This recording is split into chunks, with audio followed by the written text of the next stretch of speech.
Hello everyone and welcome to my channel. Yes, I jumped. And today we are discussing my autobuy authors. This used to be like a big thing on BookTube, but I'm always late to the party. Yeah, it's kind of sad. But so I want to discuss today some of my autobuy authors, which with these I counted authors that I have all the books that they have written and I have loved every single book. Which is why I could not put Lauren Oliver because the Vanishing Girls books did not work. But these are all authors that I have loved everything they've written and I own everything they've written. This is the Mr. Pierce Brown, and I believe this is my signed copy. Watch me slowly. No, it's not. He's really nice and really sweet, and like, not that I liked his books because he's attractive, but he is attractive to Allison, and he spelled it correctly. Most people don't. Pierce is just amazing. He's only written one series as far as I know. If he's written something else, I'm sorry. I'm stupid. But it's such a good series. It's got so many highs, so many lows. You'll love it. If you haven't read it, you'll love it. I have Red Rising, Golden Sun, and Morning Star, so that's 3. And then I have Don't Fall. I have another stack of books that I just bought that I stacked it on. Pierce! Bloopers! Unravel Me by Tahereh Mafi, and I have every single book Tahereh Mafi has written, including the old disgusting cover of Shatter Me. But I really love her writing style. I think she's an amazing woman. I also met her at BA, and I have her arc to Furthermore, so I have one that hasn't even come out yet. But she is just so poetic and so beautiful.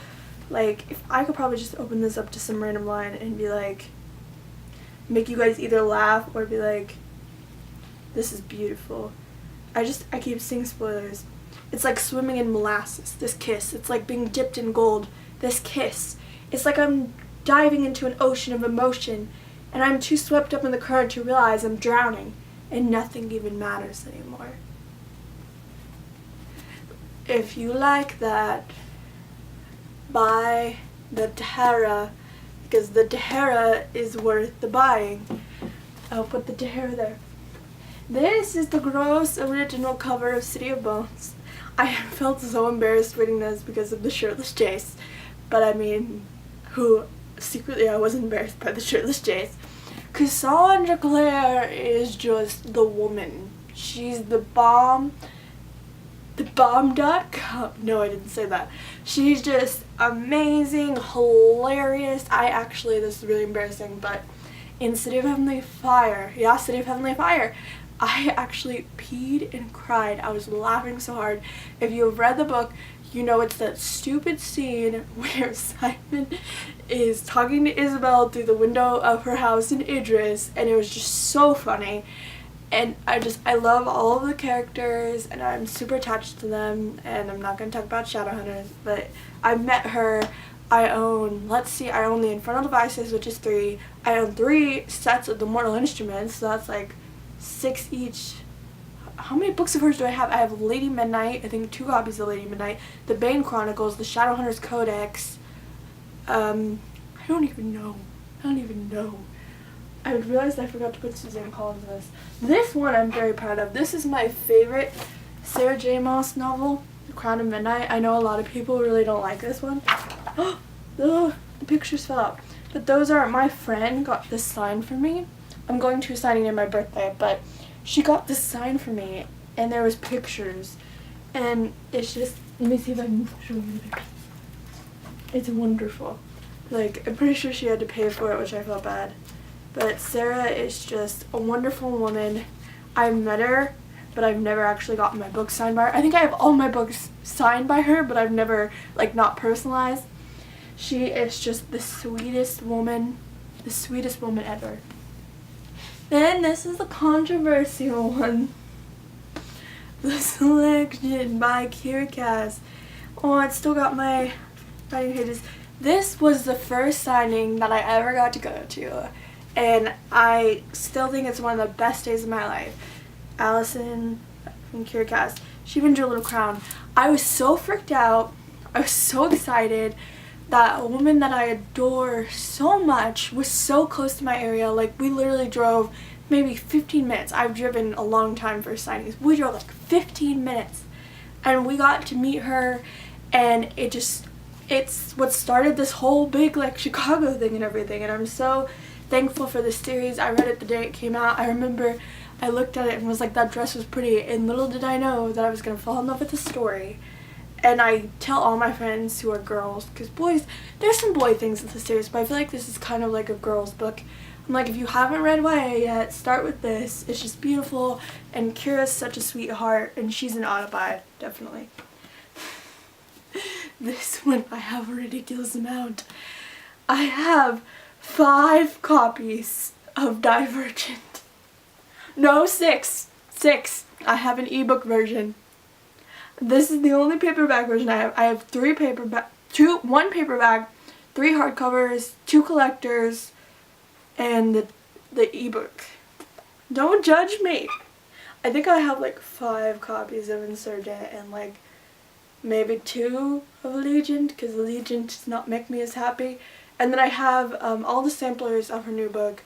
I got to meet her, which like killed my insides. This is, I don't know, no, this one is not the signed one. This is the one I did for the photo shoot in Chicago like forever ago. But Veronica Roth is just the bomb.com. She's just Veronica Roth. Like, she's amazing. She's wonderful. I think this is the series. I mean, I'd read other series like the Gallagher Girls that first got me kind of fangirling, but Divergent is what set me on that course. Like, I was freaking out. I remember I was quoting, I could tell you this sentence was on this page, and I was like the first person that found out the movie was going to come out, and I was already fan cast. I had a fan cast, like I read this the day it came out. And meeting her was such a dream come true, because it's like, yeah, her books are not perfect, but nobody's books are perfect. And seeing a woman that's just done something that's so important to me and has shaped the way I see the world so much was just amazing. Like, I hate to say that this book changed my life, but it really did.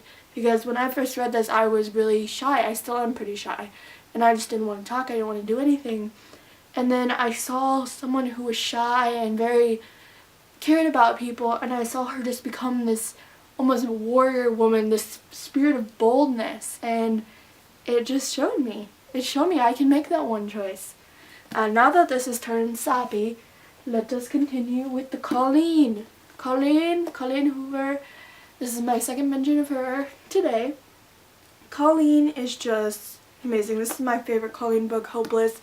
It's really sad, but Colleen always likes to give us tears.